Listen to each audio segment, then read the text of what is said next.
नमस्ते। कैसे हो आप?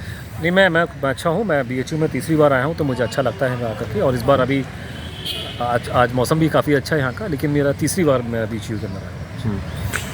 क्योंकि आपके बारे में और सुभाष चंद्र बोस जी को लेकर मेरे एक मित्र हैं फिजिक्स में, फैकल्टी हैं, अलकेंद्र जी। तो वो काफ़ी कुछ जो आज आपने बताया ना, उसमें थोड़ा थोड़ा ब्रीफ मतलब उसके बारे में, मौनी बाबा और कुछ चीज़ों के बारे में। मौनी बाबा अलग कैरेक्टर थे, मैंने अलग कैरेक्टर अलग ना? कैरेक्टर है। और ये कौन से बाबा? ये अलग है। अच्छा, ये अलग है ना? मौनी बाबा की कहानी अलग है। अलग है। सर मुझे ये बताइए कि सुभाष चंद्र बोस को कहीं ना कहीं आप जीते भी तो होंगे।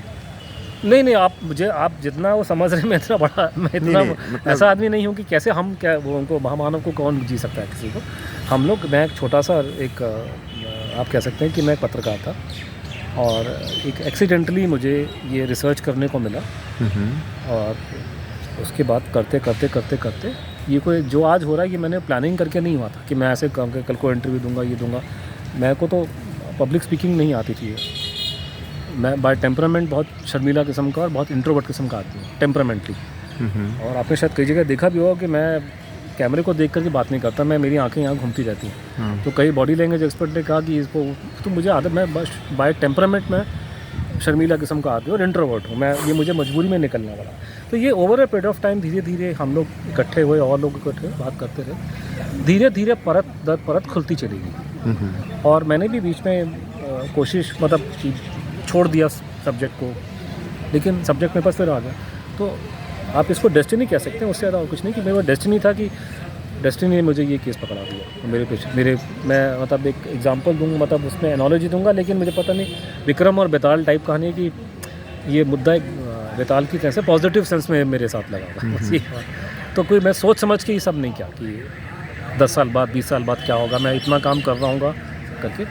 तो नेताजी को समझने की कोशिश करते हैं, लेकिन किसी भी महामानव को आप कैसे जी सकते हैं? फिर जैसे सुभाष चंद्र बोस जी को लेकर कभी भी मैं सोचता हूँ या किसी से कभी बात भी होती है, तो जो पॉजिटिव वाइब्स होना चाहिए एक महामानव को लेकर या एक उस तरीके के, आज भी विद्यमान है। बिल्कुल है। आपने देखा ना यहाँ हाँ। जैसे कि लोग घंटों घंटों सुन रहे थे, ये आपको पूरे देश में हर जगह लगेगा। देश में क्या, विदेश में, जहाँ जहाँ भारतीय हैं घंटों घंटों सुनते हैं। सर आज के परिवेश में आपके दृष्टिकोण से कोई लगता है जो भारत में उस तरीके का जीवंत अध्याय जी रहा हो? नहीं, हर एक आदमी अलग है। हर एक इंसान, अपने इंसान जो भी होता है परिस्थितियों से बनती है। तो उस परिस्थिति में हर एक आदमी यूनिक है, हर एक आदमी अलग है। तो आप ऐसे किसी को कंपेयर नहीं कर सकते, कोई था, ये था, वो था।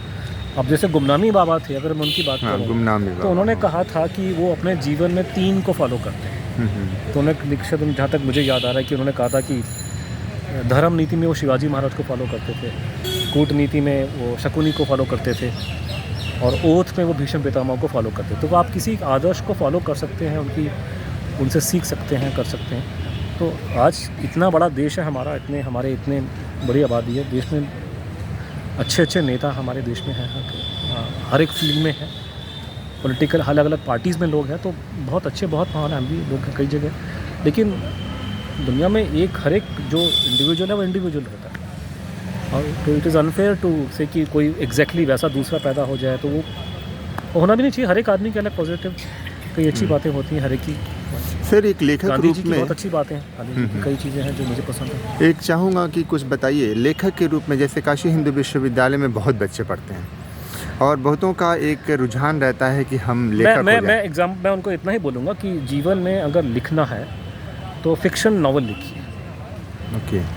इतिहास पे किताबें ना ही लिखे तो अच्छा है, क्योंकि उसमें पैसा वैसा नहीं बनता है। कुछ लोग पढ़ते नहीं, लोग खरीदते नहीं किताब। आज थोड़ा सा फ़ायदा हो गया कि आजकल सोशल मीडिया में हिस्ट्री लोग डिस्कशन कर रहे हैं, लेकिन किताब मैं कोई लिख रहा हूँ तो मेरा इच्छा होती है कि ज़्यादा से ज़्यादा लोग पढ़ें। तो लोग किताबें इतिहास पे लिखी खरीदते नहीं हैं, उसके बारे में बातचीत कर लेंगे लेकिन खरीदेंगे नहीं। सबसे ज़्यादा मार्केट जो चलती है जो है, और मैं चाहता हूँ कि लोग अपना जीवन अच्छा व्यतीत करें। अगर मैंने अपने जीवन में सफ़र किया तो मैं नहीं चाहूँगा मैं किसी और को गलत एडवाइस दूँ कि भाई हमने तो किताबें लिखी और किताबें चलती ज़्यादा है नहीं, लोग क्योंकि ज़्यादा पढ़ते नहीं हैं, और ऊपर से गाली पड़ती है कि आप लोग उसके एजेंट हो, पार्टी के फलान ढमकाना। मैं तो ये बोलूँ कि आप एक फ़िक्शन टॉपिक उठाइए, और कुछ ऐसे टॉपिक हैं जिसकी बहुत ज़्यादा सेल होती है। लव स्टोरीज़ की सेल बहुत होती है, जो डाकुओं पे किताब लिखो, आतंकवादियों पे, फिल्म वालों पे, ये किताबें बहुत बिकती हैं। आपने देखा होगा ये चलती हैं चीज़ों पे। तो ये इन चीज़ों के अंदर जो हमने किया वो हमारा कर्म है, हम भोग रहे हैं। लेकिन मैं किसी को एडवाइस नहीं करूँगा। और एक पता नहीं क्या कमाल की बात है कि जो फ़िक्शन किताबें हैं उसकी वॉल्यूम बहुत ज़्यादा बिकती है, लोग वो पढ़ना पसंद करते हैं। तो मैं सबसे ये जो लिखना चाहते हैं मैं उनको पहले एडवाइस करूँगा कि फ़िक्शन बहुत पढ़ें आप लोग। और अगर अंग्रेज़ी में लिखना चाहते हैं तो अंग्रेज़ी जो वहाँ के ओरिजिनल थिंकर उनको पढ़िए, फिर अपना स्टाइल डेवलप करके फ़िक्शन में कोशिश कीजिए, वो अच्छा रहेगा। हिस्टोरिकल किताबों में लिखने में बहुत ज़्यादा टाइम लगता है, आदमी के बाल सफ़ेद हो जाते हैं और किताबें बिकती नहीं हैं। फिर मतलब किताबों को क्या मतलब हिस्टोरिकल या जो भी पुराने ढर्रे पर जो किताबें लोग लिख देते हैं आज देखिए, पुराना ढर्रा चला गया एक्चुअली। आज का जिस समय में मैं और आप बात कर रहे हैं, आप जो बात कर रहे हैं, आज का ढर्रा ये है, आज की जो इम्पोर्टेंस, और ये बहुत अच्छी बात है, मैं उससे बहुत खुश हूँ। और यही है कि अब पहले जब हम लोग छोटे थे तो इतिहास जानने का हमारे पास में किताबें थी, है? कभी लेक्चर सुन लिए करके। आज भगवान इनका भला करे, अमेरिकियों का इन्होंने ये बना दिया, आपका यूट्यूब बना दिया, सोशल मीडिया बना दिया। और सबसे बड़ी ख़ास बात इसकी यूट्यूब की और ये जो पूरे सिस्टम का है कि ये भारत से कंट्रोल नहीं होता, विदेशों से होता है। तो आप सेंसरशिप नहीं कर सकते। यहाँ होता तो ये तो बंद करा देते, ये तो हमारे खून में नहीं है ये चीज़ें। अगर यहाँ से होता तो कब बंद करा देते। तो ये है कि फ़ायदा है कि आप जो मर्जी खुल के, जो एक पूरा इस देश में आप जो देख रहे हैं कि चेंज आया है कि लोग जो खुल कर के बातें कर रहे हैं, ये इसमें बहुत बड़ा हाथ ये सोशल मीडिया का है, बहुत बड़ा का मेन हाथ उसी का है। और वो इसका सबसे बड़ा रीज़न है कि वो सोशल मीडिया कंट्रोल यहाँ से नहीं होता, वो बाहर से कंट्रोल होता है। और जिस दिन वो यहाँ पे कंट्रोल आ गया तो वो सब कुछ बंद करवा देंगे। फिर यूथ के बारे में ज़रा कुछ बताइए। यूथ, आज का यूथ, मेरे को मैं जहाँ लेक्चर देने जाता हूँ तो मैं खुल कर के बोलता हूँ कि जितने बुढ़ाऊ हैं उनको इसमें केस में इंटरेस्ट नहीं है। वो बैठ के फिल्में देखते हैं रात को नेटफ्लिक्स पे, और यंग लड़के लड़कियों बच्चों में काफ़ी इंटरेस्ट है। तो मैं उस बात को लेके बहुत खुश हूँ, क्योंकि यंग बच्चों के पास में जो हमारी जनरेशन थी, हमारे पास में जानने का स्कोप बहुत लिमिटेड था। न्यूज़पेपर पढ़ लिया, अखबार पढ़ लिया। अब यंग बच्चों के पास में तो ये मैंने कहा ना, इंटरनेट और मोबाइल फ़ोन की जो रेवोल्यूशन आई है, इसने दुनिया को एक कर दिया। पहले हम जो आपको अब जब हम छोटे थे तो अगर अनलेस अनटिल आप शहर में नहीं रहते हो या बहुत अमीर परिवार से नहीं हो तो आपको इन्फॉर्मेशन भी नहीं मिलेगी। सिर्फ अमीर लोग हैं वही जाके ऑक्सफोर्ड में जाएंगे, वही अमेरिका जाएंगे, वही इंग्लैंड में जाएंगे, पढ़ कर के आएंगे, यहाँ पे आके अंग्रेजी झाड़ेंगे और दूसरों को इम्प्रेस करेंगे। आज के ज़माने में कोई भी बच्चा हो, चाहे गांव का शहर का हो, मोबाइल फ़ोन है, वो इंटरनेट से दुनिया की सारी नॉलेज ले लेता है। तो आज बहुत डेमोक्रेटाइजेशन हो गया है कि आप अमीर हो चाहे गरीब हो, सबके पास मोबाइल फ़ोन है, सबके पास में इंटरनेट है, एक ही काम करता है। तो आज बच्चों को जानने का बहुत, जिससे आपने तो मैं वही नोट कर रहा हूँ कि जहाँ हम लेक्चर देना हो, हर तरह के बच्चे हमको मिलते हैं, सुनते हैं। और ये जनरेशन को काफ़ी नॉलेज है, काफ़ी तेज़ है, और उसका मेन कारण सोशल मीडिया। लेकिन सर एक चीज़ है, कुछ ड्रॉबैक्स भी हैं, क्योंकि कई यूथ ऐसे भी हैं जो रील्स हुआ और तमाम चीज़ें जो हर एक आदमी को, देखिए वो तो कभी भी नहीं होगा ना, वो तो हर एक आदमी को। अब मेरे पास में यूट्यूब है, अब मेरे पास यूट्यूब में मैं जाकर के नेशनल ज्योग्राफी की फिल्में देखता हूँ, क्योंकि मुझे इतिहास में इंटरेस्ट है या मैं हिस्ट्री जानना चाहता हूँ, अच्छे चैनल देखना चाहता हूँ।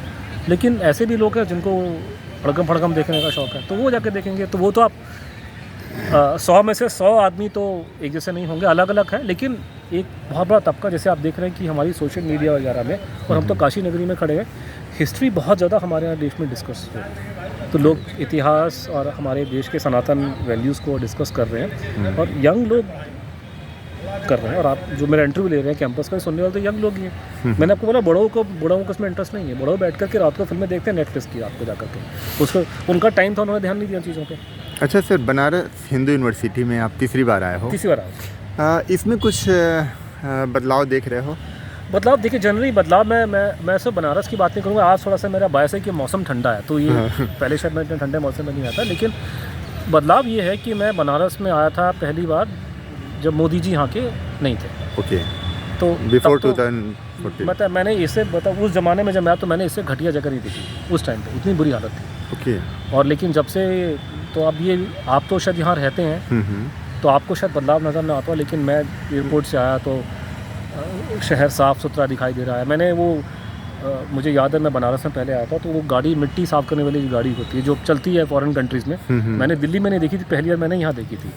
तो यहाँ की फ़र्क पड़ गया, देखिए काफ़ी मतलब हाँ, काफ़ी बदलाव आया है। हाँ। तो बनारस में बदलाव दिखाई देता है क्लियर आकर के। हाँ, लेकिन मैं ये नहीं कह रहा कि वो जापान बन गया, वो तो नहीं बनेगा, वो टाइम लगेगा, लेकिन काफ़ी इंप्रूवमेंट है। तो उसमें ये है कि वो आके अच्छा लगता है। मैं पिछली बार 80 घाट गया था, तो मुझे याद है पहली बार मैं देखा तो हालत क्या थी। तो ज़मीन तो एक्चुअली बहुत फ़र्क पड़ गया। तो बनारस में आके अच्छा लगता है, और ये कि उम्मीद करते हैं कि ये दौर चलता रहे और इम्प्रूवमेंट आती रहे। इतना हमारे देश का सबसे एंशंट जो शहर है वो काशी है, हमारे हिंदुओं के लिए धार्मिक इसकी इतनी बड़ी इंपॉर्टेंस है। बहुत दुख होता है कि जब देखते हैं कि गंदगी होती है, विदेशी बहुत आते हैं।